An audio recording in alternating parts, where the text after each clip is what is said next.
심리학 개관 큐브 10 제15장 심리장애. 심리장애의 소개. 첫 번째, 정상성과 장애 간의 경계선을 어떻게 그어야 하겠는가. 심리학자와 정신의학자들에 따르면 심리장애는 개인의 의지, 정서조절 또는 행동에서 임상적으로 유의하게 심각한 동요의 특징을 갖는다. 자, 개인의 의지, 정서조절, 행동에서 임상적으로 유의하게 심각한 동요의 특징을 갖는다. 두 번째, 의학 모형과 생물심리 사회적 접근은 심리장애에 대한 이해에 어떤 영향을 미치는가. 의학 모형은 심리장애가 진단하고 처치를 가하며 대부분의 경우에 병원에서의 의학 치료를 통해 완치할 수 있는 신체적 원인을 가지고 있는 심리적 질병이라고 가정한다. 생물심리 사회적 조망은 생물, 즉 진화, 유전, 두뇌 구조와 화학적 특성을 담고 있는 생물, 그리고 심리, 그러니까 스트레스, 외상, 학습된 무기력, 기분과 관련된 지각과 기억, 이런 내용을 담고 있는 심리, 그리고 사회문화, 그러니까 역할, 기대, 정상성과 장애의 정의, 이런 내용을 담고 있는 사회문화라고 하는 세 가지 범주의 요인들이 상호작용하여 특정한 심리장애를 초래한다고 가정한다. 다시, 생물심리 사회적 조망은 진화, 유전, 두뇌 구조와 화학적 특성의 내용을 담고 있는 생물, 그리고 스트레스, 외상, 학습된 무기력, 기분과 관련된 지각과 기억 이라는 내용을 담고 있는 심리, 그리고 역할, 기대, 정상성과 장애의 정의의 내용을 담고 있는 사회문화 라고 하는 세 가지 범주의 요인들이 상호작용하여 특정한 심리장애를 초래한다고 가정한다. 후생유전학도 심리장애에 대한 이해를 제공하고 있다. 세 번째, 임상치료자들은 심리장애를 어떻게 분류하는가?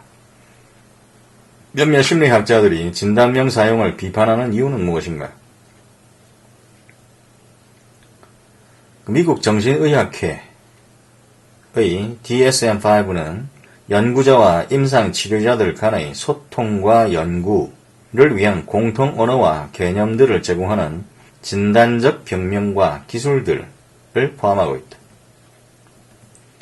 미국의 대부분 건강보험회사들은 치료비를 지불하기에 앞서 DSM 진단을 요구한다. 몇몇 비판자들은 DSM 개정판들이 지나치게 상세하고 광범위해져 왔다고 생각하고 있다. 다른 비판자들은 DSM 진단이 병명을 붙인 사람들이 과거 행동과 현재 행동에 대한 지각을 편향시키는 선입견을 만들어내는 임의적인 명칭이라고 믿고 있다. 네 번째, ADHD에 관한 논쟁이 있는 이유는 무엇인가?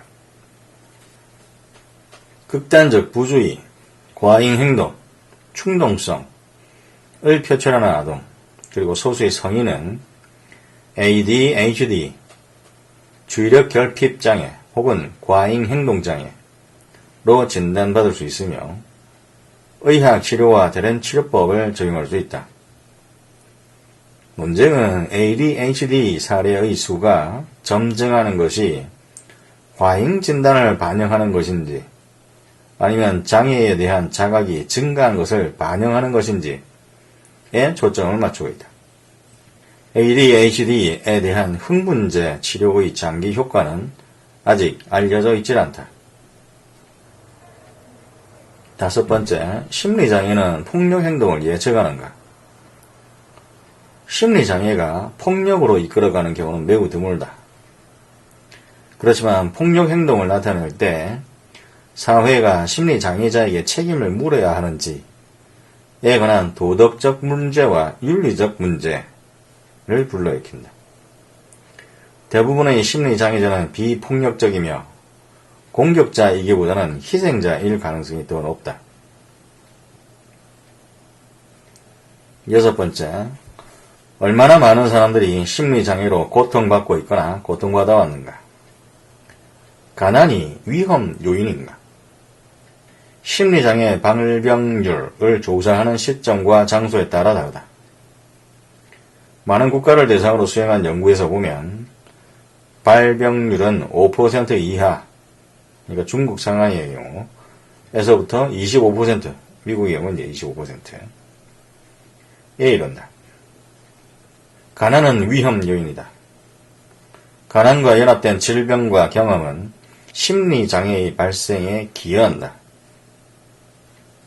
그렇지만 조현병과 같은 몇몇 장애는 사람들을 가난으로 이끌 수가 있다. 그다음 불안장애, 강박장애, 외상 후 스트레스 장애, 범불안장애, 공황장애, 공포증 이런 것은 어떻게 다른가? 불안한 감정과 행동은 그것이 괴로움을 초래하고 지속적인 불안 패턴을 형성하거나 불안을 감소시키는 부정적 행동을 형성할 때에만 불안장애로 범주화된다. 범불안장애 환자는 명백한 이유도 없이 지속적이고 제어할 수 없는 긴장감을 느끼고 두려움을 느낀다. 보다 극단적인 공황장애에서는 불안이 강렬한 두려움의 주기적인 발현으로 급상승한다. 공포증 환자는 특정 대상이나 상황을 비합리적으로 두려워한다. 다른 두 장애인 강박장애와 외상 후 스트레스 장애도 불안을 수반한다. 그렇지만 불안장애와 구분하고 있다. 강박장애란 무엇인가? 지속적이고 반복적인 생각과 행위가 강박장애, OCD의 특징이다. 지속적이고 반복적인 생각과 행위. 그 다음에 9번째, PTSD란 무엇인가? PTSD 증상에는 외상 경험을 겪은 후에 4주 이상 지속되는 괴로운 기억, 악몽, 사회적 철회, 불쑥불쑥 튀어오르는 불안, 수면장애 등이 포함된다. 10번째, 조건 형성, 인지, 생물학적 소인은 어떻게 불안장애, 강박장애, 외상 후 스트레스 장애를 특징짓는 감정과 사고에 기여하는가? 다시, 조건 형성, 인지, 생물학적 소인은 어떻게 불안장애, 강박장애, 외상 후 스트레스 장애를 특징짓는 감정과 사고에 기여하는가? 학습 조망은 불안장애, 그 다음에 OCD, 강박장애, PTSD, 외상 후 스트레스 장애를 공포 조건 형성, 자극 일반화, 공포 반응의 강화, 다른 사람의 공포와 인지의 관찰 학습,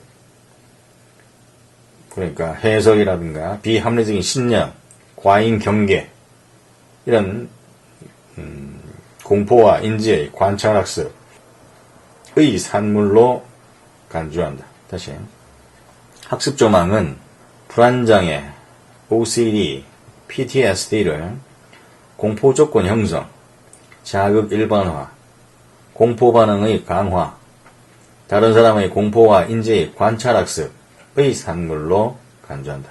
이때 이 공포와 인지의 관찰 학습은 그 해석, 비합리적인 신념, 과잉 경계 이런 내용을 담고 있는 거다. 생물학적 조망은 자연선택과 진화에서 삶을 위협하는 천적에 대한 공포가 담당하는 역할, 높은 수준의 정서 반응과 신경전달물질 생성의 유전소인, 그리고 두뇌 공포회로의 부적절한 반응 등을 고려하고 있다.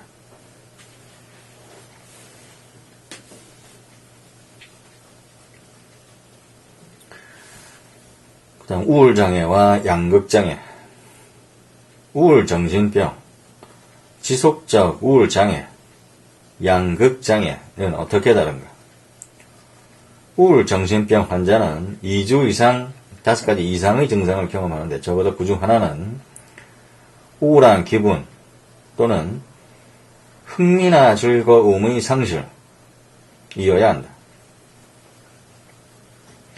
지속성 우울장애는 적어도 2년에 걸쳐 자주 경증의 우울한 기분과 함께 최소한 2가지 다른 증상을 포함한다. 빈도가 높지는 않지만 양극장애는 우울뿐만 아니라 조증도 경험한다. 조증이란 과잉 행동과 걷잡을 수 없이 낙관적이고 충동적인 행동을 나타내는 것이다.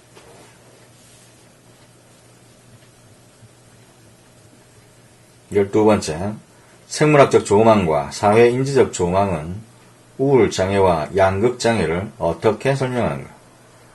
생물학적 조망과 사회인지적 조망은 우울장애와 양극장애를 어떻게 조망하는가?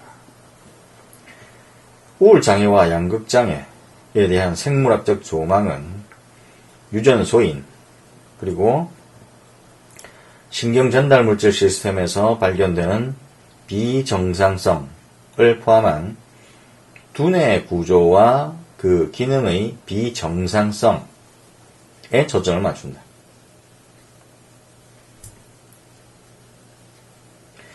사회인지적 조망은 우울을 부정적 기분과 행위로 이끌어가며 새로운 스트레스 경험에 기름을 끼얹는 스트레스 경험의 악순환으로 간주한다. 13번째, 어떤 요인들이 자살의 위험성을 증가시키는가? 치명적이지 않은 자해에 관해서 알고 있는 것은 무엇인가? 자살률은 국가, 인종, 성별, 연령대, 수입, 종교활동, 결혼 상태, 특히 동성애 젊은이들에게서는 사회 지원 시스템 등에 따라서 차이를 보인다. 우울증 환자들의 자살 위험이 더 크지만 사회적 암시, 건강상태, 사회 경제적 좌절 등도 자살에 기여하는 요인들이다.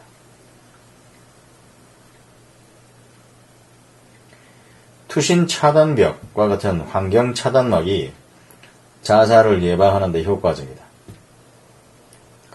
자살 경고에는 언어적 암시, 소유물의 처분, 철회, 죽음에 의해 몰두, 자신의 자살에 관한 논의 등이 포함된다. 일반적으로 치명적이지 않은 자해가 자살로 이끌어가지는 않지만 치료받지 못하면 자살 생각과 행동을 가속시킬 수 있다.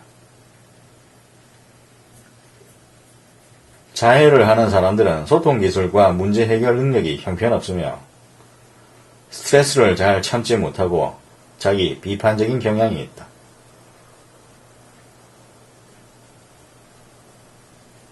다음 조현병 14번째, 어떤 패턴의 사고와 지각 그리고 감정이 조현병을 특징짓는가? 조현병의 증상에는 왜곡된 지각, 지리멸렬한 사고와 말 표현, 부적절한 정서 등이 있다. 망상은 엉터리 신념이다. 환각은 감각 자극이 없는 감각 경험이다. 조현병 증상은 양성, 그러니까 부적절한 행동의 출현을 나타내는 양성이거나 적절한 행동의 부재, 그러니까 적절한 행동이 없다는 걸 나타내는 음성, 그러니까 양성이거나 음성일 수 있다. 15번째, 만성 조현병과 급성 조현병은 어떻게 다른가? 조현병은 전형적으로 청소년 후기에 발병하며 여자보다는 남자의 발병률이 조금 높고 모든 문화에서 나타나는 일단의 장애이다. 만성 과정조현병, 그러니까 만성조현병은 점진적으로 진행하며 회복이 의심스럽다. 급성, 그러니까 반동적 조현변, 스트레스에 대한 반작용으로 급작스럽게 출현하여 회복 전망이 밝다. 16번째, 두뇌의 비정상은 조현병과 어떻게 관련되는가? 조현병 환자의 두뇌에는 도파민 수용기들이 증가하는데 환각과 편집증과 같은 정적 증상들을 초래하는 두뇌 활동을 증폭시키는 것으로 보인다. 조현병과 연합된 두뇌 비정상에는 뇌의 척수액이 차있는 뇌실의 확대와 그에 따른 피질의 축소가 포함된다. 두뇌 영상을 보면 전두엽, 시상, 편도체의 비정상적 활동이 나타난다. 다양한 두뇌 영역과 이들 간의 연계에서의 상호작용적인 기능 부전이 조현병 증상들을 초래하는 것으로 보인다. 17번째, 어떤 출생 이전 사건들이 조현병의 위험 증가와 관련되어 있는가? 가능성 있는 요인들에는 임신 중의 바이러스 감염이나 영양 결핍, 출생 시의 저체중이나 산소 결핍, 그리고 산모의 당뇨병이나 아버지의 노령 등이 포함된다. 18번째, 유전자가 조현병에 영향을 미치는가? 어떤 요인들이 아동기 조현병의 조기 경고 신호가 되는가? 쌍둥이 연구와 입양아 연구들은 조현병 소인이 유전되고 환경 요인들이 이 장애를 일으키는 유전자의 발현에 영향을 미친다는 사실을 나타낸다. 조현병을 일관성 있게 초래하는 환경 요인들은 하나도 없다. 그렇지만 태아의 바이러스 감염이나 어머니의 스트레스와 같은 환경 사건들이 조현병을 일으킬 소지가 있는 유전자들을 발현시킬 수가 있다.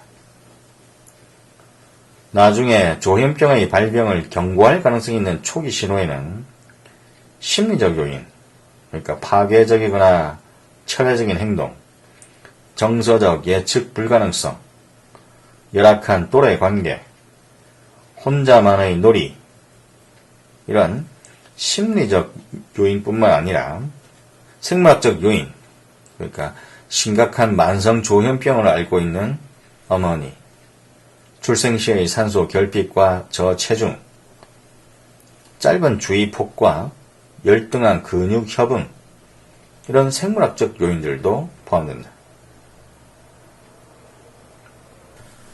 그 다음에 해리장애, 성격장애, 섭식장애.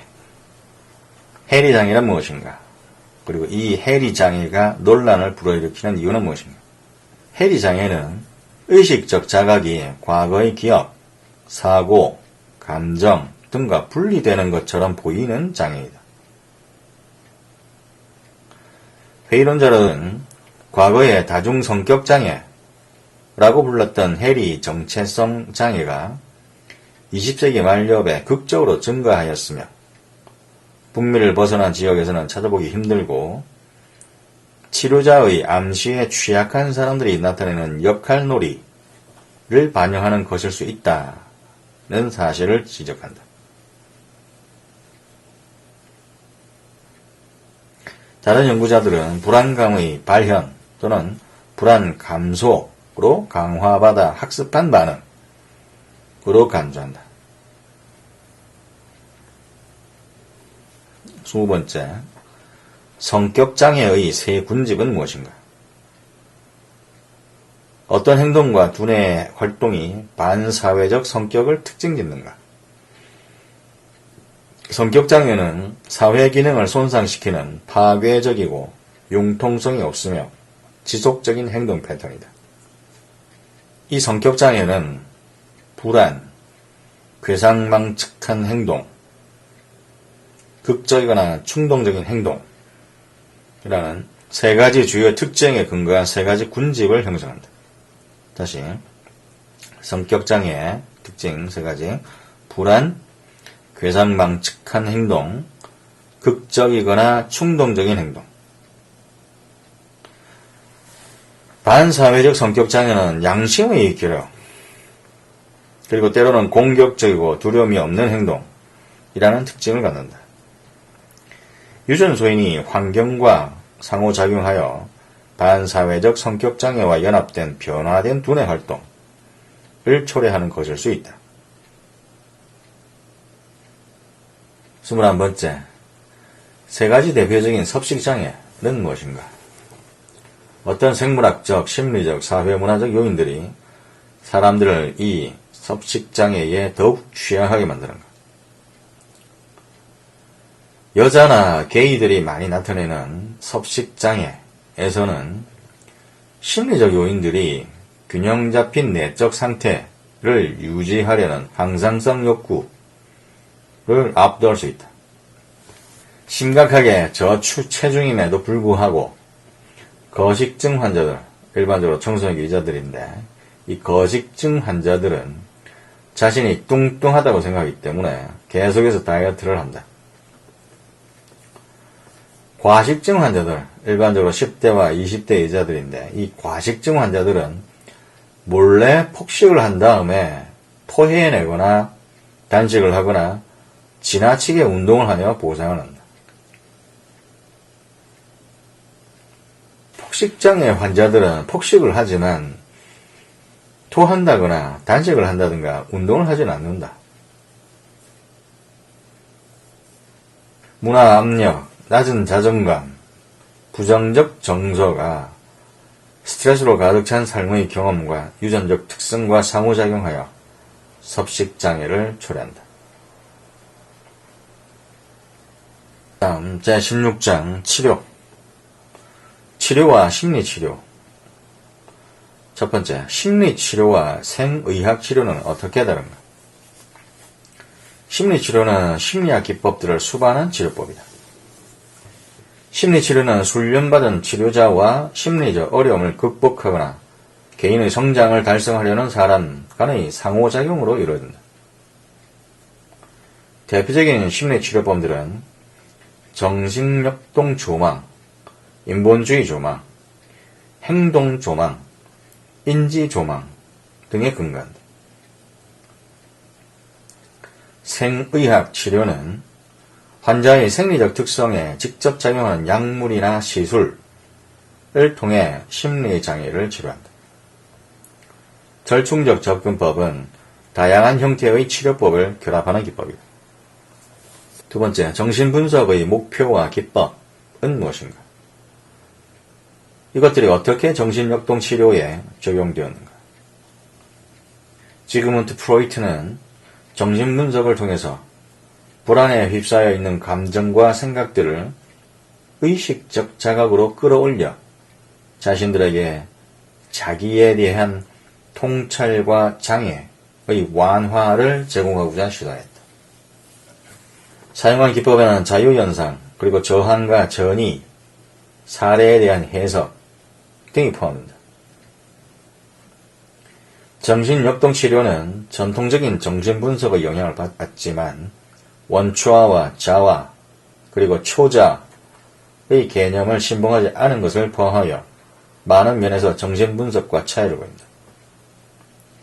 이러한 정신역동치료는 치료기간이 짧고 비용이 적게 들며 내담자가 현재의 증상에서 벗어나는 것을 도와주는데 초점을 맞춘다. 치료자는 내담자가 과거와 현재 관계를 이해하는 것을 도와준다. 대인심리치료는 우울증을 치료하는데 효과적이었던 정신역동치료를 12에서 16회 기의 형태로 축소한 치료법이다. 세 번째, 인본주의 치료의 기본 주제는 무엇인가? 칼 로저스의 내담자 중심 치료의 세부 목표와 기법들은 무엇인가? 정신분석 치료와 인본주의 치료는 모두 통찰 치료, 즉 내담자가 동기와 방어를 보다 잘 자각하게 함으로써 심적 기능을 증진시키고자 시도한다.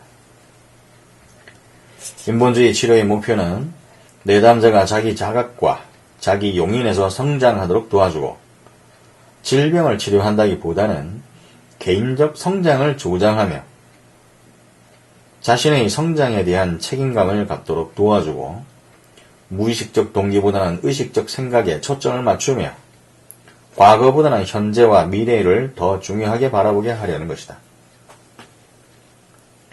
칼 로저스의 내담자 중심 치료는 치료자의 가장 중요한 공헌이 적극적 듣기를 통하여 심리적 거울로 작용하며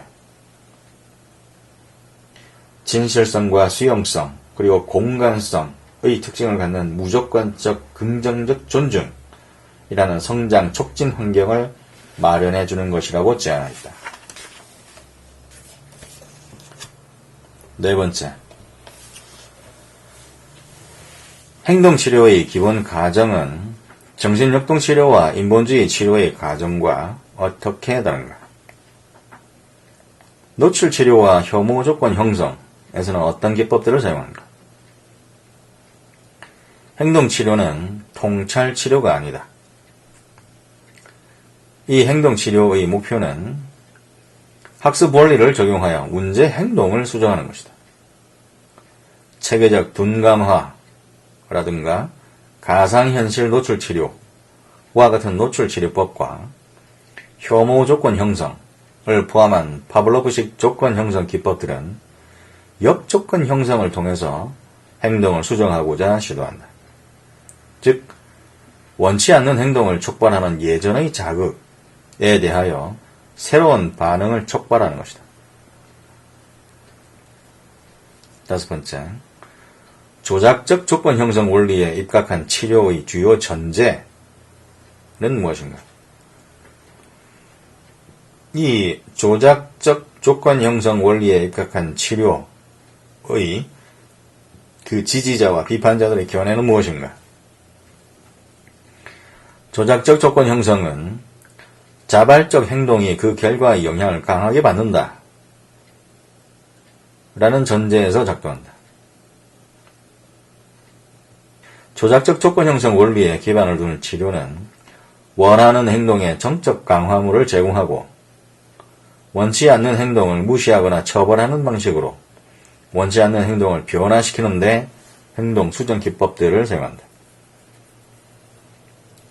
근데 비판자들은 첫 번째, 토큰 경제에서 사용하는 것과 같은 기법들은 보상이 종료되면 사라져버리는 행동 변화를 생성하며 두 번째, 어떤 행동을 변화시킬 것인지를 결정하는 것은 권위주의적이고 비윤리적이다 라고 주장한다. 근데 지지자들은 정적 강화물을 사용하는 치료가 바람직하지 않는 행동을 처벌하거나 수용시설에 가두는 것보다 훨씬 인간적이다 라고 주장한다. 여섯 번째, 인지치료와 인지행동치료의 목표와 기법은 무엇인가? 아론 백의 우울치료법과 같은 인지치료는 사고가 감정에 영향을 미치며 치료자의 역할은 내담자가 자신을 보다 긍정적으로 바라보도록 훈련시킴으로써 그 내담자의 자기 파괴적 사고를 변화시키는 것이라고 가정한다. 다시, 아론 백의 우울치료법과 같은 인지치료는 사고가 감정에 영향을 미치며 치료자의 역할은 내담자가 자신을 보다 긍정적으로 바라보도록 훈련시킴으로써 그 내담자의 자기 파괴적 사고를 변화시키는 것이라고 가정한다. 가장 많은 연구를 수행하였으며 가장 널리 사용하고 있는 인지행동치료 CBT는 내담자가 일상생활에서 새로운 사고방식과 행동방식을 규칙적으로 나타내도록 도와주기 위하여 인지치료와 행동치료를 결합하고 있다. 7번째, 집단치료와 가족치료의 목표와 이점은 무엇인가? 집단치료 회기는 개별 치료보다 더 많은 사람들에게 도움을 주고 비용을 낮출 수 있다. 내담자는 집단 상황에서 감정을 탐색하고 사회적 기술을 발달시키고 다른 사람들도 유사한 문제점을 가지고 있다는 사실을 알게 되고 새로운 행동 방식에 대한 피드백을 받음으로써 도움을 받는다. 가족 치료는 가족을 상호작용하는 시스템으로 간주하며 구성원들이 자신의 역할을 발견하고 보다 개방적이며 직접적으로 소통하는 방법을 학습하도록 도움을 준다.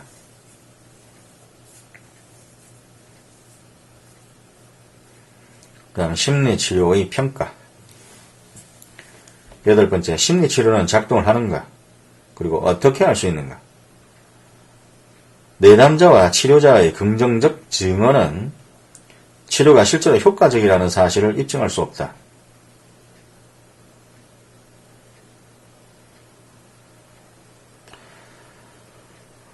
내담자와 치료자의 긍정적 증언은 그 치료가 실제로 효과적이라는 사실을 입증할 수가 없다. 그리고 가짜약 효과와 평균으로의 회귀, 그러니까 극단적이거나 이례적인 점수는 평균으로 되돌아오게 되는 경향성을 의미하는 이 평균으로의 회귀 현상은 치료 덕분에 개선이 나타나는 것인지를 판단하기 어렵게 만든다.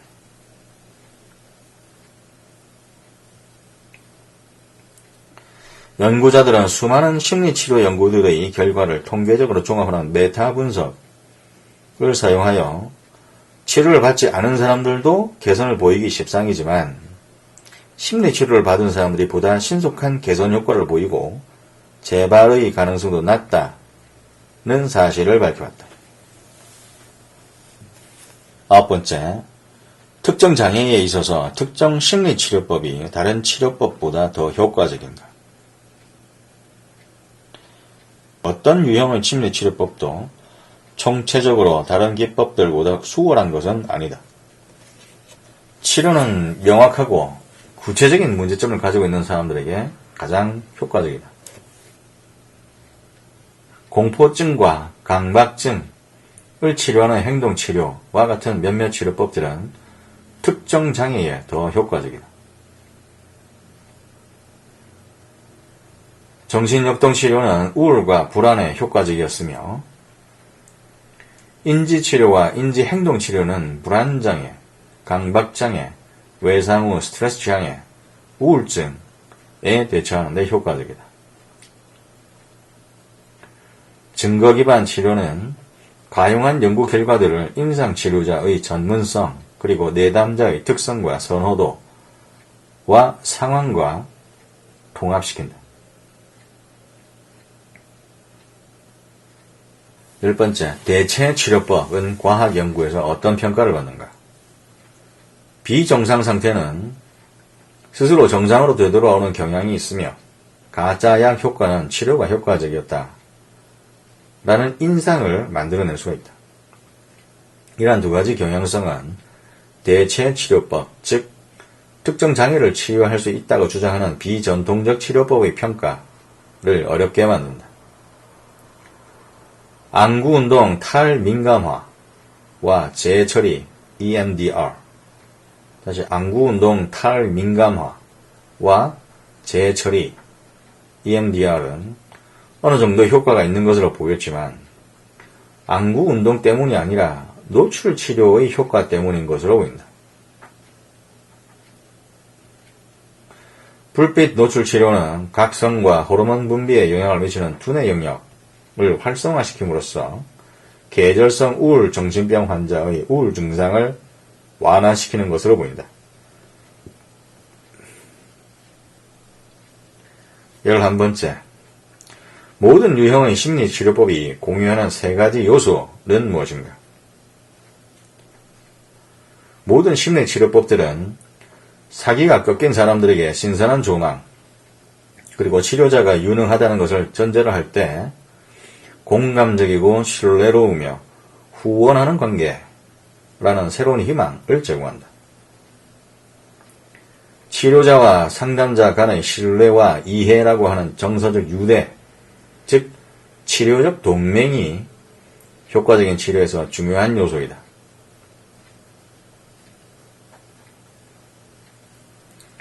12번째, 문화와 가치관은 치료자 내담자 관계에 어떤 영향을 미치는가? 치료자들은 치료의 목표와 진전에 대한 견해에 영향을 미치는 가치관에서 차이를 보인다. 치료자와 내담자가 문화, 성별, 종교적 조망에서 다르다면 이러한 차이가 문제를 불러일으킬 수도 있다. 13번째, 치료자를 선택할 때 무엇을 살펴보아야만 하는가? 치료를 찾는 사람은 치료자의 접근 방식, 가치관, 비밀 보장, 비용 등에 관하여 알고 싶어 할 수도 있다. 중요한 한 가지 고려사항은 치료를 찾는 사람이 편안함을 느끼고 치료자와 정서적 유대를 형성할 수 있는지의 여부이다. 다음 생의학 치료와 심리장애의 예방. 약물치료란 무엇인가? 이중은폐 연구는 연구자들이 약물의 효과를 평가하는 데 어떤 도움을 주는가? 마음과 행동에 대한 약물 효과를 연구하는 정신약리학은 생의학 치료에서 가장 널리 사용하는 약물 치료를 가능하게 해주었다. 조현병을 치료하는 데 사용하는 항정신성 약물은 도파민 활동을 차단한다.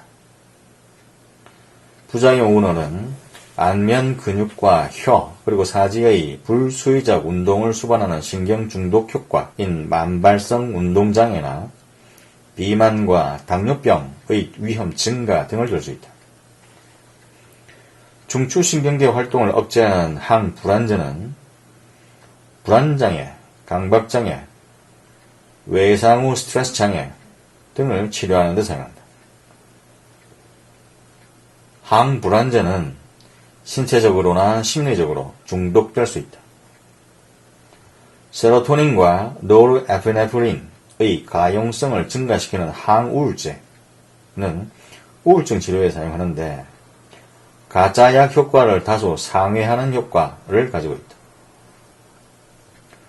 오늘날에는 뇌졸증과 불안장애를 포함한 다른 장애들을 치료하는 데도 선택적 세로토닌 재흡수 억제제라고 알려진 항우울제를 사용하고 있다.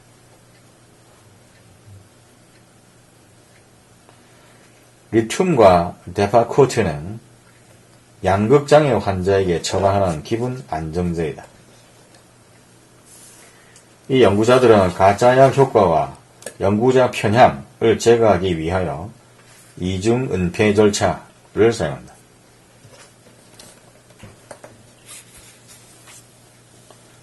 15번째, 특정 장애를 치료하는 데 있어서 두뇌 자극하기와 정신내과 수술을 어떻게 사용하는가? 마취한 환자의 두뇌에 짧은 전류를 흘려보내는 전기충격요법 ECT는 다른 치료법에 반응을 보이지 않았던 중증 우울증 환자에게 효과적이며 최후 수단으로 사용하는 기법이다. 전기충격요법 ECT가 최후 수단. 우울에 대한 새로운 대안적 치료법에는 반복적 경주의 자기자극법 RTMS 그리고 부정적 정서와 연관되어 과잉 반응을 보이는 두뇌 영역을 진정시키는 뇌신부 자극법, 아직 임상 실험 중인데 이런 것들이 있다. 다시 우울에 대한 대안적 치료법으로 반복적 경두계 자기자극법 RTMS 그리고 부정적 정서와 연관되어 과잉 반응을 보이는 두뇌 영역을 진정시키는 뇌신부 자극법 등이 있다. 정신외과 수술은 행동을 수정할 것이라는 희망에서 두뇌 조직을 제거하거나 파괴시킨다. 전두엽 절제술과 같은 극단적인 정신외과술 기법이 한때 유행하였으나 오늘날 신경외과 의사들은 행동이나 기분을 변화시키기 위한 뇌수술을 거의 하지 않는다. 뇌수술은 그 효과가 불가역적이기 때문에 최후의 수단으로 사용하는 치료법이다. 16번째, 사람들은 어떻게 건강한 생활 양식을 취함으로써 우울을 완화시키는 것인가? 여기서는 어떻게 우리가 생물심리 사회적 시스템이라는 사실을 반영하고 있는가? 에어로빅 운동, 충분한 수면, 불빛 노출, 사회 관여, 부정적 사고의 감소, 우수한 영양 섭취 등을 실시하는 프로그램에 참가하는 우울증 환자들은 어느 정도 개선을 보이기 십상이다. 생물심리 사회적 시스템으로서 스트레스는 신체의 화학 반응과 건강에 영향을 미치고 화학적 불균형은 우울을 초래할 수 있으며 사회적 지원과 생활 양식의 변화는 증상의 완화로 이끌어갈 수 있다. 17번째, 예방적 정신건강 프로그램의 근거는 무엇인가? 탄력성을 발달시키는 것이 중요한 이유는 무엇인가? 예방적 정신건강 프로그램은 압박을 가하고 자존감을 파괴하는 환경을 성장과 자신감 그리고 탄력성을 조장하는 보다 자애롭고 지원하는 환경으로 변화시킴으로써 많은 심리장애들을 예방할 수 있다는 생각에 바탕을 두고 있다. 도전거리와 실험하는 것은 외상 후 성숙으로 이끌어갈 수 있다. 지역사회 심리학자는 예방적 정신건강 프로그램에 적극적으로 관여하기 십상이다. 마지막 1터에서의 심리학. 첫 번째, 몰입감이란 무엇인가? 산업조직 심리학의 세 하위 분야는 무엇인가? 몰입감은 자신과 시간을 전혀 자각하지 않은 채 완전히 주의를 집중하고 있는 의식 상태를 말한다. 몰입감은 자신의 재능에 철저하게 빠져들어감으로써 초래된다. 산업조직 심리학의 세 가지 하위 분야에 인사심리학, 조직심리학, 인간요인 심리학이 있다. 다시 산업조직 심리학의 세 가지 하위 분야, 인사, 조직, 인간요인 심리학. 두 번째, 인사심리학자들은 어떻게 직원의 선발과 배치 그리고 업무 수행 평가를 통해서 조직에 도움을 주는가? 인사심리학자들은 조직에서 새로운 직원의 선발 방법을 고안하고 지원자를 모집하고 평가하며 훈련 프로그램을 설계하고 평가하며 사람들의 장점을 파악하고 직무 내용을 분석하며 개인과 조직의 수행을 평가하는 일을 담당한다. 주관적 면접은 면접자의 착각을 조장한다. 구조화 면접은 직무 관련 강점을 강조하며 수행의 보다 우수한 예측자이다. 다시 구조화 면접은 직무 관련 강점을 강조하며 수행의 보다 우수한 예측자, 체크리스트, 그래프 평정 척도, 행동 평정 척도 등이 유용한 수행 평가 방법들이다. 세 번째, 조직 심리학의 역할은 무엇인가? 조직 심리학자들은 직원의 만족도와 생산성에 영향을 미치는 요인들을 밝히고 조직의 변화를 촉진시킨다. 직원 만족도와 몰입은 조직의 성공과 상관을 갖는 경향이 있다. 네 번째, 효과적인 리더십 기법에는 어떤 것이 있는가? 유능한 지도자는 직무 관련 강점을 활용하고 구체적인 도전 목표를 설정하며 적절한 리더십 스타일을 선택한다. 리더십 스타일은 목표 지향적이거나 즉 과제 리더십, 집단 지향적이거나 즉 사회적 리더십 혹은 이 두 가지의 결합이 될 수 있다. 다시 리더십 스타일에 과제 리더십의 목표지향적인, 그리고 집단지향적인 사회적 리더십. 5번째, 인간요인 심리학자들은 사용자에게 우호적인 기계와 작업 상황을 만들어내기 위하여 어떤 연구를 수행하는가? 인간요인 심리학자들은 개발자와 디자이너들로 하여금 인간의 지각 능력을 고려하고 지식의 재앙을 피하며 지각에 따른 문제점들을 밝혀내기 위하여 사용자 검사를 실시하도록 부추김으로써 인간의 안전과 개선된 디자인에 공헌합니다.